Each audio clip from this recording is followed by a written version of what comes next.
Assalamualaikum warahmatullahi wabarakatuh.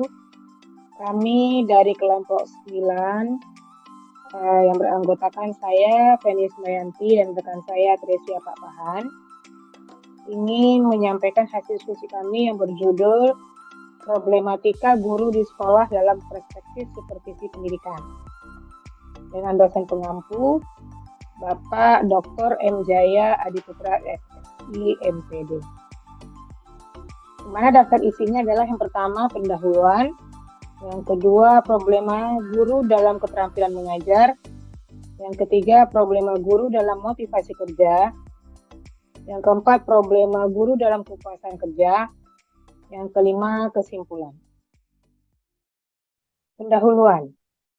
Guru merupakan pemegang peranan utama dalam proses belajar mengajar, yang berfungsi sebagai dasar hubungan timbal balik yang berlangsung dalam situasi edukatif untuk mencapai tujuan tertentu. Guru atau pendidik adalah kurikulum berjalan. Tujuan akhir proses pendampingan guru adalah tumbuhnya pribadi dewasa yang utuh, baik potensi afektif, potensi kognitif, maupun potensi psikomotorik. Dalam pendidikan, pendidik memiliki tugas ganda yaitu sebagai abdi negara dan abdi masyarakat. 2. Problema guru dalam keterampilan mengajar. Semua guru mau memperbaiki profesi mengajarnya, tetapi seolah-olah mengalami banyak problem pribadi atau personal problem maupun problema jabatan atau profesional jabatan. Di antaranya masalah tersebut adalah 1. Masalah dalam merumuskan tujuan. Tujuan pembelajaran bukan sekedar rumusan kata-kata indah, tetapi harus dapat menjawab masalah pokok terkait konsep yang ideal yang menjadi tujuan dan pandangan hidup masyarakat. Dalam proses belajar mengajar, kadang-kadang guru tidak memiliki tujuan yang jelas. 2. Masalah dalam memilih metode mengajar. Metode adalah alat komunikasi antara guru dan murid pada waktu belajar melalui penerapan panca indera. Banyak metode yang dapat dipilih. Seharusnya guru berpegang pada keyakinan bahwa metode yang dipilih dapat memaksimalkan pencapaian tujuan pembelajaran. Namun kenyataannya tidak begitu. Masih banyak guru mendominasi kegiatan belajar dengan metode ceramah. 3. Masalah dalam menggunakan sumber belajar. Siswa belajar dengan menggunakan sumber. Sumber belajar tidaklah hanya guru. Ada banyak sumber yang dapat dimanfaatkan untuk pengalaman belajar. Model belajar tradisional hanya mengandalkan pada sumber yang berasal dari guru. 4. Masalah dalam membuat dan menggunakan alat peraga. Alat peraga digunakan sebagai pembantu untuk memudahkan proses terjadinya pengalaman belajar secara maksimal. Menurut fungsinya, alat peraga dikelompokkan menjadi 3, yaitu auditif, visual, dan audiovisual. Guru dapat memilih dan menggunakan alat peraga dengan membuat sendiri atau membeli. 5. Masalah dalam merencanakan program pengajaran.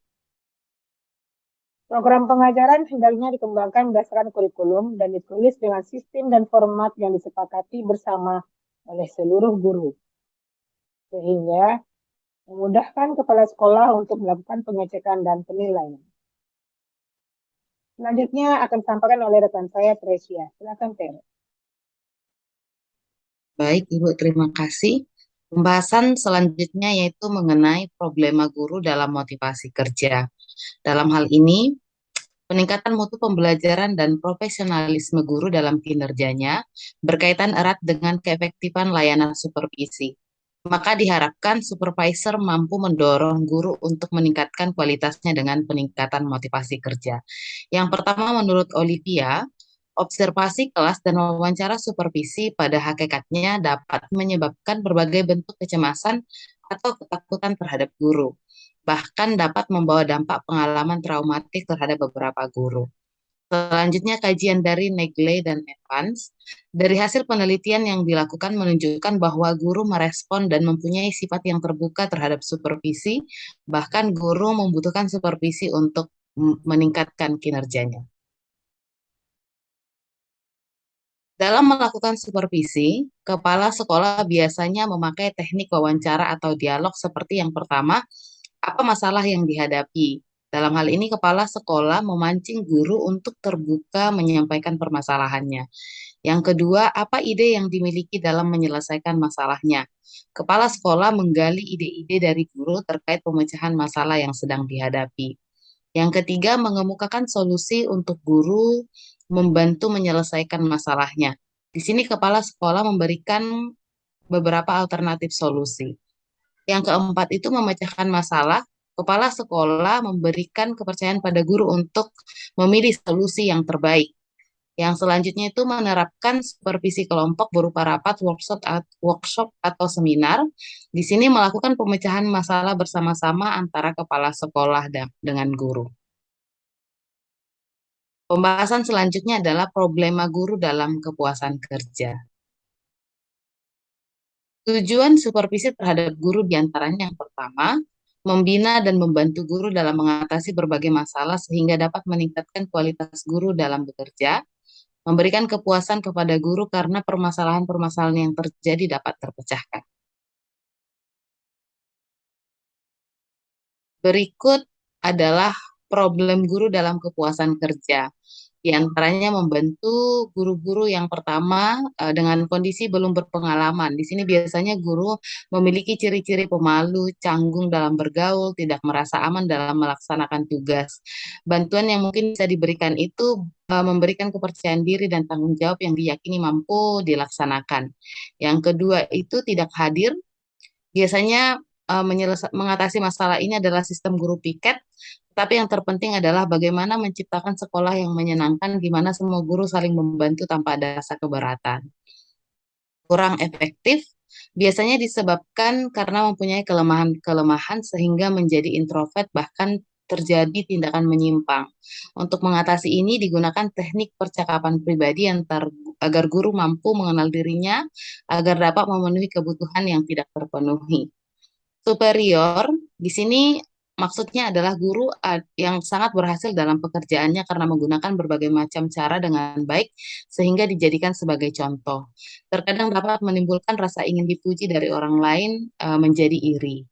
Punya kelemahan, kelemahan pribadi dapat berupa gangguan pada suara, intonasi dan kata-kata, gaya lahiriah, kepribadian dan watak. Supervisor dapat menggunakan visitation terhadap guru tersebut agar dapat melihat kelemahannya, kurang rajin, sering menunjukkan kemalasan, tidak tertarik pada hal baru, tidak mempunyai persiapan untuk mengajar, menghindari kerjasama dan cepat pulang. Kemudian kurang bergairah, ciri-cirinya jarang tersenyum, kurang humor, kurang ramah, sukar bergaul. Kepala sekolah hendaknya memberikan motivasi berupa tugas atau pekerjaan yang menantang dan dihargai dengan reward apabila berhasil. Kurang demokratis, menolak kerjasama, tidak suka bebas menyampaikan ide, mengajar bersifat rutin, dan meminta agar pendapatnya disetujui. Hendaknya sebelum diberikan bantuan, tidak ada salahnya kepala sekolah menganalisa kepemimpinannya terlebih dahulu agar tidak salah dalam memberikan bantuan. Selalu menentang. Hal pertama yang harus dilakukan kepala sekolah adalah introspeksi diri terlebih dahulu. Setelah itu ciptakan hubungan yang baik dengan guru, suasana kerja yang kondusif, serta membutuhkan kerjasama. Terlalu lama bekerja, kebanyakan guru lama merasa puas dengan cara mengajarnya sehingga tidak ada usaha untuk memperbaikinya. Padahal cara tersebut sudah tidak cocok lagi saat ini. Solusinya, supervisor dapat memberikan cara mengembangkan diri agar guru menyadari perubahan untuk mengembangkan profesinya. Yang terakhir adalah disiplin. Biasanya guru kesulitan dalam melaksanakan disiplin kelas, sehingga menghabiskan sebagian besar waktunya untuk mencari solusi dengan menceramahi muridnya agar disiplin. Dari keseluruhan topik pembahasan kami, maka kesimpulannya adalah permasalahan hanya dapat diselesaikan dengan mencari dan menemukan penyebabnya. Cara untuk menyelesaikannya adalah dengan mengembalikan kewibawaan dan kepercayaan diri serta saling percaya dengan memberikan tugas dan tanggung jawab di bawah bimbingan dan pembinaan yang bijaksana. Untuk menutup presentasi kami, saya persilahkan kepada Bu Ubed. Baik, terima kasih kepada rekan saya Tere. Demikianlah hasil penyampaian presentasi kelompok kami. Ditunggu saran dan masukannya. Saya sebagai Venus Mayanti dan rekan saya Tere Papahan mengucapkan terima kasih. Sekian. Assalamualaikum warahmatullahi wabarakatuh.